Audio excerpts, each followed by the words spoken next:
I need to tell you about the man who waited for me in the park.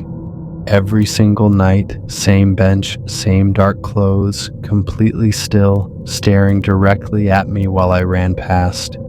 I thought maybe he was homeless, maybe harmless, until the night I decided to walk up to him and ask if he was okay.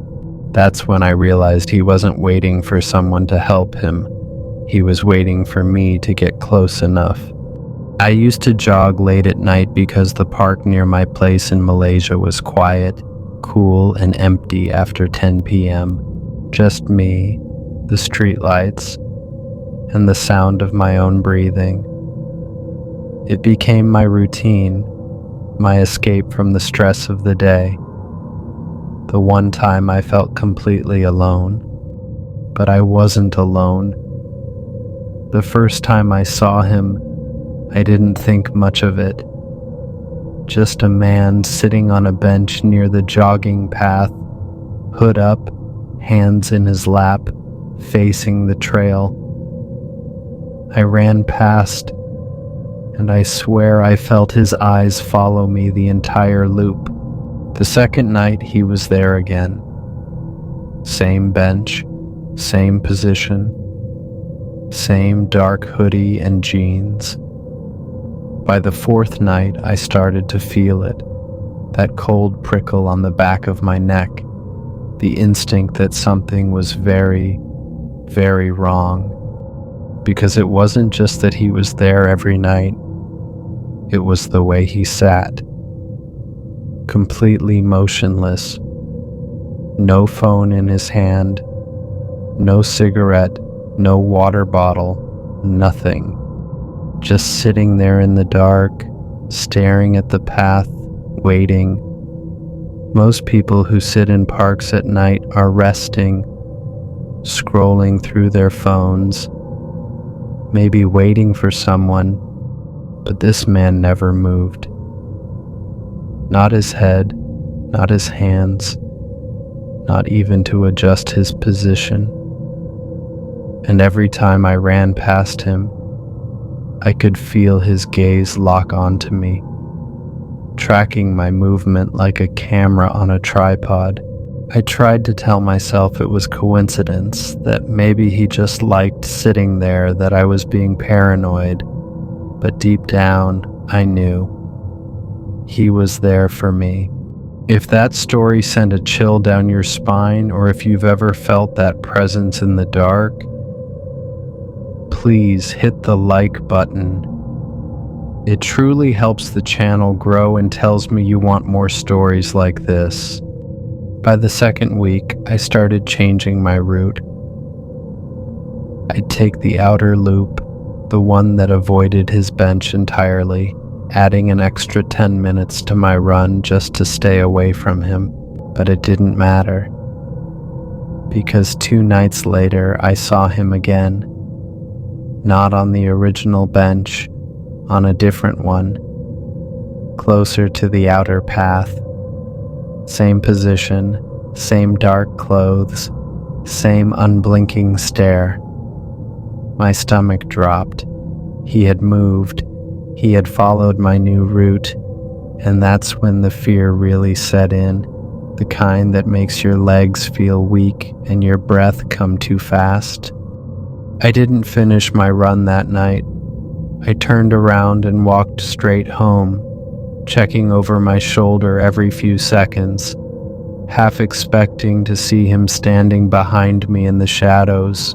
I tried to rationalize it. Maybe it was a different guy. Maybe I was imagining things. Maybe the stress was getting to me and I was seeing patterns that weren't there.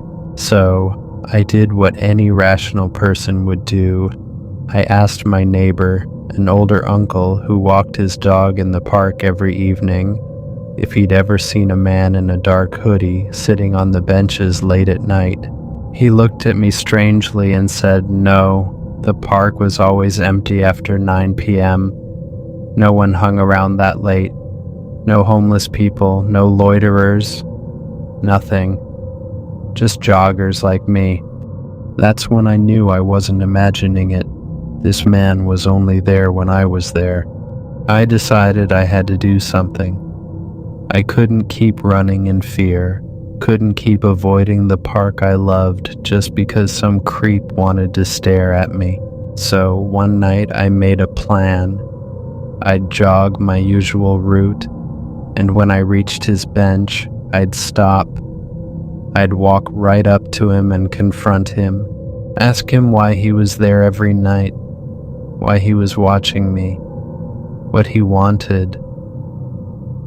I told myself that maybe if I faced him, if I showed I wasn't afraid, he'd leave me alone.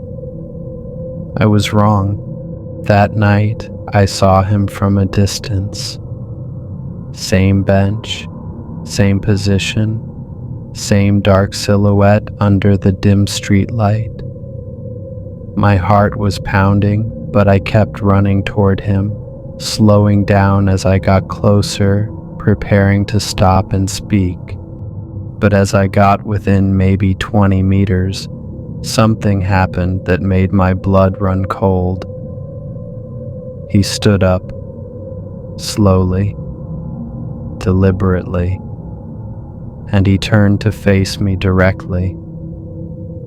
Not just his head, his entire body. And even though I couldn't see his face clearly in the shadows, I could feel his eyes on me, boring into me, and the air around me suddenly felt heavy, suffocating, wrong. I froze mid-step. Every instinct in my body screamed at me to run, so I did. I sprinted past him faster than I'd ever run in my life, my lungs burning, my legs shaking, not daring to look back. When I finally reached the park exit and glanced over my shoulder, he was gone. The bench was empty. No one standing, no one walking away, just empty space under the streetlight like he'd never been there at all. I stood there gasping for air, my hands on my knees trying to process what had just happened. He had vanished. In the span of maybe 30 seconds, he had completely disappeared. I never jogged in that park again. I couldn't. Even the thought of going back made my chest tighten and my hands shake. I switched to a gym, started running on a treadmill under fluorescent lights with other people around. Anything to avoid that park and that bench and that man who wasn't really a man at all. But here's the thing that still haunts me. About a month after I stopped going, I was driving home late one night and I passed by the park. And I saw him, sitting on the same bench, same position, same dark clothes, waiting, like he knew I'd come back eventually, like he had all the time in the world. I don't know what he was, I don't know what he wanted, but I know this. Some things don't need a reason to watch you. Some things just wait in the dark, patient and still, hoping you'll get close enough. If you think being watched in a park was terrifying, wait until you hear about what followed me home from my next late night walk.